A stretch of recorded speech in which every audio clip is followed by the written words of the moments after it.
নমস্কার বন্ধুরা, আজ নিয়ে চলে এসেছি বাঙালির স্পেশাল আম কাসুন্দি। নিয়ে নিয়েছি একটা আম, ছোট ছোট করে কেটে নিয়েছি। একটি পাত্রে নিয়ে নেব 3 চামচ কালো সর্ষে, 2 চামচ সাদা সর্ষে। একটু জল দিয়ে ভালো করে ধুয়ে ভিজিয়ে রেখে দিলাম।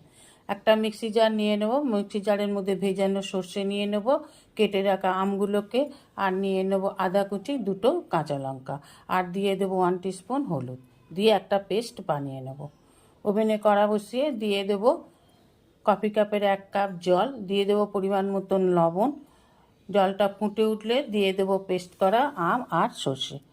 ভালোভাবে মিশিয়ে নিয়ে দিয়ে দেবো 50 গ্রামের মতন চিনি, হলুদ বাটির 1 বাটির সর্ষের তেল 100 গ্রামের মতন, আর দিয়ে দেবো হলুদ বাটির 1 বাটির থেকে একটু কম ভিনিগার। সমস্ত উপকরণ দিয়ে নেড়ে চেড়ে নামিয়ে নিলেই তৈরি আম কাসুন্দি। এবার একটা কাঁচের জারের মধ্যে ভরে সংরক্ষণ করুন, দীর্ঘদিন পর্যন্ত ভালো থাকবে।